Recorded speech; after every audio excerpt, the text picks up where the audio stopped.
वालेकुम, मेरा नाम सैयद मेराज नवाब है। मैं ग्रेट ग्रैंड सन हूँ सैयद अब्दुल हक साहब क़िबला रहमतुल्लाहि तआला का। आज मेरा मीडिया के रूबरू तमाम अवाम से और गवर्नमेंट ऑफ तेलंगाना के से ये मैं बात बताना चाह रहा हूँ कि एक बहुत बड़ी इरेगुलरिटीज़ जो है सो मंजर आम पर आई है CBCID की मदद से। वो ये है कि आज तक हम ये सुन लेते आ रहे थे कि बोर्ड के अंदर फ़ेक NOC बनता है, फ़ेक मुंतखब बनता है, जाली डॉक्यूमेंट के ऊपर मुंतखब बना के fake document, fake family member certificate बना के मुतवल्लिस को अपॉइंट करते हैं। लेकिन ये बात आज बहुत देख के बहुत हैरानी हो रही है हमको कि फ़ेक बोर्ड रेजोल्यूशन बनाया गया वक्फ बोर्ड के अंदर और वक्फ बोर्ड के एम्प्लॉय के द्वारा, जिसमें एक चीफ एग्जीक्यूटिव ऑफिसर भी इन्वॉल्व है। और उससे भी बढ़कर जो बोर्ड मेंबर्स है 2013 में विदाउट वेरिफिकेशन ऑफ रिकॉर्ड, जबकि कोई भी फाइल जब बोर्ड में आती है, एजेंडा जब बनकर बोर्ड में आता है तो उसको carefully examination by the chairman of Telangana state Waqf board होने के बाद बोर्ड में आती है। तो चेयरमैन और board members without verification of record वो लोग ने फिर से एक मुतवल्ली को अपॉइंट कर दिया गया।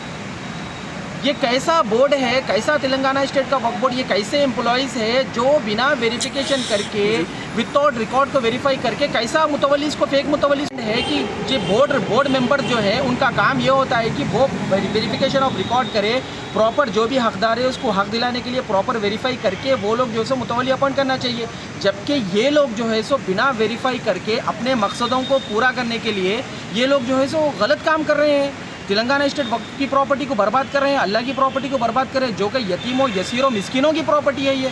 और हाल ही में जो पूरा अमेंडमेंट चल रहा है वक्फ एक्ट के लेके, जितने पूरे मेंबर्स वगैरह तमाम मुसलमानों ने मिलकर वक्फ जायदाद को बचाने के लिए, वक्फ प्रॉपर्टी को सेव करने के लिए जो आगे आए हैं, वो सारा मकसद बेमाने हैं। फिर अगर ये एम्प्लॉइज़ के ऊपर, अगर वक्फ बोर्ड के मेंबर्स के ऊपर अगर कार्रवाई नहीं की जाए तो मेरा गवर्नमेंट ऑफ तेलंगाना से ये मकसद है, हम सारा जो भी सर्टिफाइड कॉपी ऑफ रिकॉर्ड था, हम सारा कुछ रिकॉर्ड निकाल लिए हैं।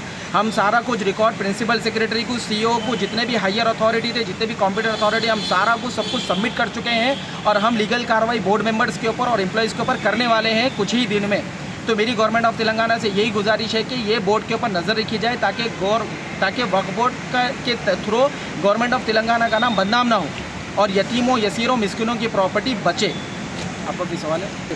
मुतवल्ली को ये बोलकर बनाया गया कि फेक बोर्ड रेजोल्यूशन के ऊपर मुतवल्ली अपॉइंट किया गया और वो मुतवल्ली अभी भी एक्टिंग है, जबकि बोर्ड का ये काम होना चाहिए कि इनके ही तरफ से रिकॉर्ड निकला कि ये तो फेक बोर्ड रेजोल्यूशन में बना, तो इमीडिएटली इनको सस्पेंड करना चाहिए। अदर डिपार्टमेंट, पुलिस डिपार्टमेंट हो या रेवेन्यू डिपार्टमेंट हो, GHMC डिपार्टमेंट, एक जब भी रेगुलरिटीज आती है वो एम्प्लॉय को इमीडिएट सस्पेंड करते हैं। ये लोग रखे हुए हैं अभी तक। इसके पीछे मकसद कौन, इसके पीछे किसका हाथ है, उसको हम सामने लेकर आएंगे और हम किसी से डरने और घबराने वाले नहीं हैं। हम बिल्कुल डटते हुए इसकी कार्रवाई कर रहे हैं और कुछ ही दिन में इसका पूरा खुलासा हो जाएगा। स्पोर्ट्स क्लब सिकंदराबाद पे दरगाह है मकबरा हज़रत सैयद अब्दुल हक साहब क़िबला रहमतुल्लाहि तआला। आप क्या होते हैं? ग्रेट ग्रैंड सन और सज्जादा नशीन सैदानिमा साहब अब्दुल हक साहब क़िबला की बारगाह का। तो उनको जो मुतवल्ली तो बता रहा हूँ ना मैं आपको, उनको जो मुतवल्ली बनाया गया फेक बोर्ड रेजोल्यूशन में बनाया गया। अगर कोई एप्लीकेशन आता है बोर्ड में तो बोर्ड के एम्प्लॉइज़ का काम है, CEO का काम है, वक्फ मेंबरों का काम है कि वो वेरीफाई करे रिकॉर्ड को।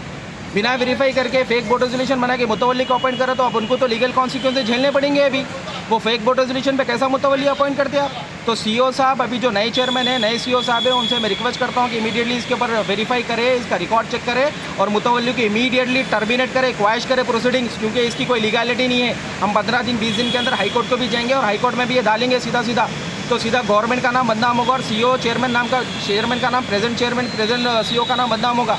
तो लिहाजा हम ये कह रहे हैं कि इसमें जो भी बोर्ड मेंबर्स इन्वॉल्व है, जो भी एम्प्लॉइज इन्वॉल्व है, उनको इमीडिएट सस्पेंड किया जाए, उनके ऊपर FIR बुक किया जाए। हम भी FIR बुक करने वाले हैं उनके ऊपर। तो वक्फ बोर्ड, हाँ, रिश्तेदारों में से है। उन्हें क्या होते हैं? आपको क्या होता है? उन्होंने मेरे को रिश्ते में मेरे रिश्तेदार हैं वो।